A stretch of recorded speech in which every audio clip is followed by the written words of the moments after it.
कैसे हैं आप लोग। तो फ्रेंड्स, आज का जो क्लास है आपका ये ज्योग्राफी का क्लास होगा, जिसको हम लोग पढ़ेंगे एमसीक्यू में, जो चैप्टर का नाम है खनिज एवं ऊर्जा संसाधन।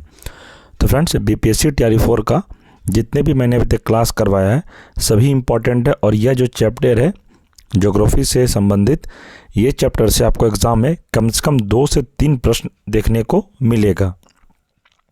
क्योंकि फ्रेंड्स, मैंने ज्योग्राफी का थ्योरी क्लास कंप्लीट करवा दिया है, पूरा प्लेलिस्ट बना हुआ है। अगर आप लोगों ने नहीं देखा है तो प्लेलिस्ट आप लोग चेक करके क्लास कर सकते हैं।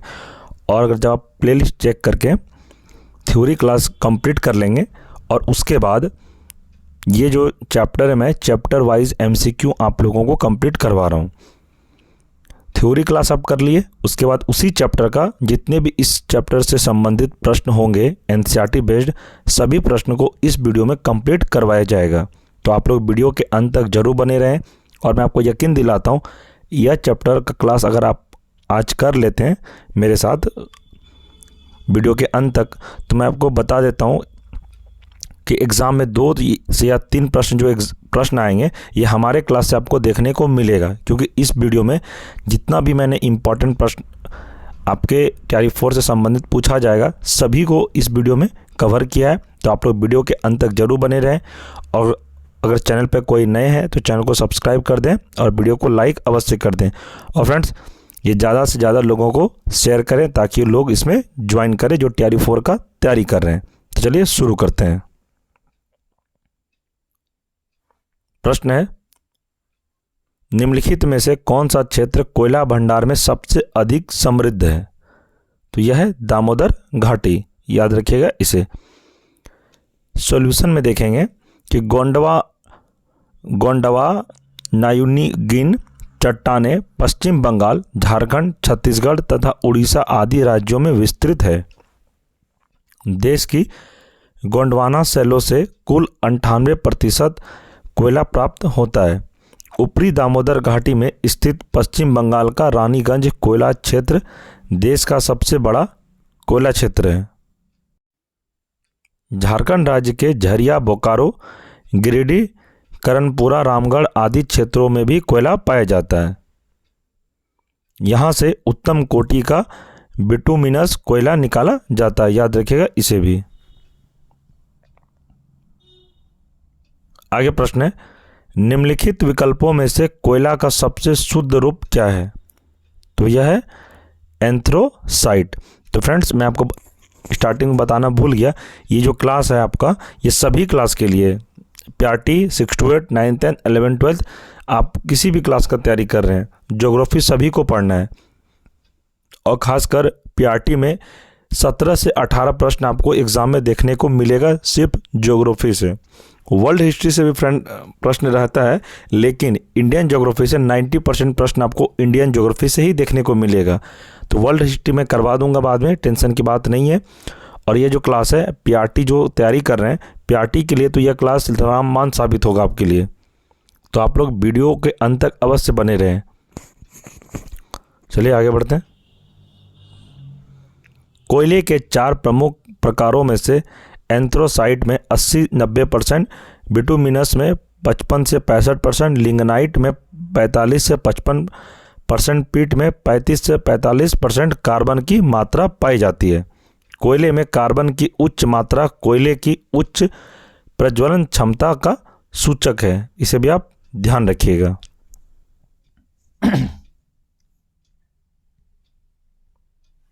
आगे है, भारत में बॉक्साइट के निक्षेप मुख्यतः निम्नलिखित में से किन क्षेत्रों में पाए जाते हैं? तो यह पाए जाते हैं मैकाल पहाड़ियाँ। सॉल्यूशन है इसका कि भारत में बॉक्साइट के निक्षेप मुख्यतः अमरकंटक पठार, मैकाल पहाड़ियाँ एवं बिलासपुर, कटनी के पठारी प्रदेशों में पाए जाते हैं। उड़ीसा के कोरापुट जिले के पंचपतमाली में राज्य के सबसे महत्वपूर्ण बॉक्साइट निक्षेप पाए जाते हैं। आगे प्रश्न है, भारत की सबसे प्रसिद्ध यूरेनियम खान कहाँ स्थित है? तो यह है जादूगोड़ा में। व्याख्या देखेंगे कि यूरेनियम को मेटल ऑफ होप के नाम से भी जाना जाता है। झारखंड में सिंहभूम जिले का जादूगोड़ा क्षेत्र यूरेनियम खनन हेतु सर्वाधिक महत्वपूर्ण है। यूरेनियम के प्रमुख अयस्क पिंच ब्लेड, समरस्काइट तथा थोरियानाइट वर्तमान समय में यूरेनियम नाभिकीय ऊर्जा प्राप्त करने का प्राथमिक साधन है। नेक्स्ट है, भारत के किस राज्य में उच्च स्तरीय थोरियम वाले मोनाजाइट का सबसे बड़ा भंडार है? तो यह है केरल में। फ्रेंड्स, जितने भी प्रश्न मैं आपको करवा रहा हूँ ये सभी एनसीईआरटी के ही प्रश्न को लिया गया है और आपको पता होना चाहिए कि बीपीएससी एनसीईआरटी को ही फॉलो करिए टियर 1 से। जिस किसी को यह नहीं पता है आप लोग प्रीवियस ईयर देख लीजिएगा, उसके बाद आप हमारा जब क्लास करिएगा तो आपको समझ में आएगा कि मैंने जितने भी अभी तक आपको क्लास करवाया सभी एनसीईआरटी बेस्ड ही क्लास करवाया है। इसे आप ध्यान रखिएगा। आगे इसमें व्याख्या में देखेंगे, थोरियम रेडियो एक्टिव पदार्थ है या मोनाजाइट थोरियम, यूरेनियम, सीरियम और लैंथेंस आदि का मिश्रण है। इसकी प्राप्ति मोनाजाइट बालू के निक्षेपों से होती है। मोनाजाइट बालू का निर्माण प्री कैम्ब्रियन युग की चट्टानों के नष्ट हुए चूर्ण से हुआ है। थोरियम केरल के समुद्री तट की रेत में भरपूर मात्रा में पाया जाता है। मोनाजाइट का उपयोग नाभिकीय संयंत्रों में आणविक ऊर्जा उत्पन्न करने में किया जाता है। ध्यान रखिएगा इसे।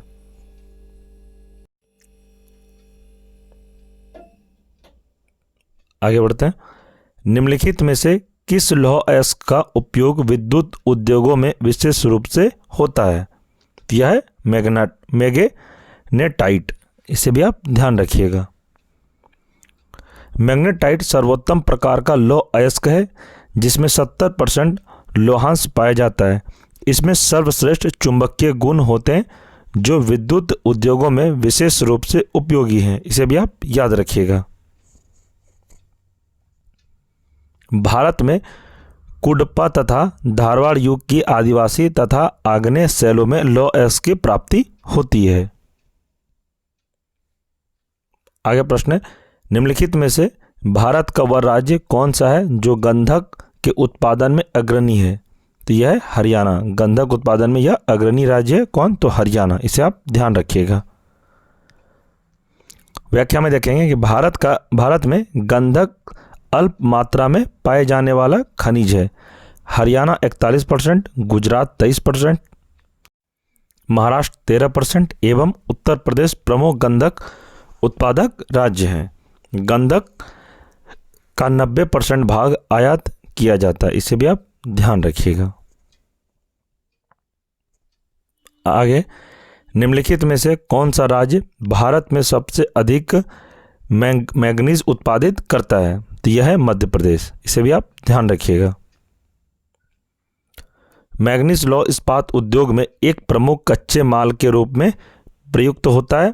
यह धारवाड़ युग की अपसादी चट्टानों में पाया जाता है। मैंगनीज के उत्पादन में क्रमशः मध्य प्रदेश का प्रथम, महाराष्ट्र का दूसरा तथा उड़ीसा का तीसरा स्थान है।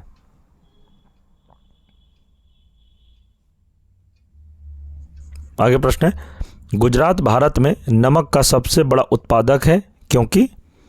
इसका आंसर ऑप्शन है, इसके पास विस्तृत शुष्क तट है। सॉल्यूशन इसका कि गुजरात भारत का सबसे बड़ा समुद्र तटीय राज्य है जहां की जलवायु शुष्क एवं अर्ध शुष्क व धरातल दलदली, नमकीन एवं रेतीली है जो कच्छ के मैदान में तक विस्तृत है। इसे सफ़ेद मरुस्थल के नाम से भी जाना जाता है। यहाँ नमक के दलदल पाए जाते हैं। इसे भी आप ध्यान रखिएगा। आगे प्रश्न है, कुद्रेमुख खानों का लौह अयस्क कहाँ से निर्यात होता है? यह है मंगलोर से।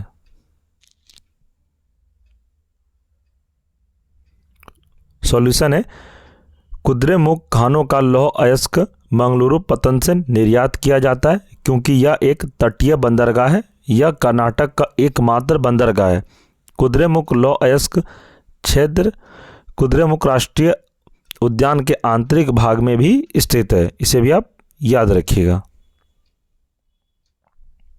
आगे प्रश्न है, निम्नलिखित में से किन खदानों का लौह अयस्क विशाखापट्टनम से जापान तथा दक्षिण कोरिया को निर्यात किया जाता है?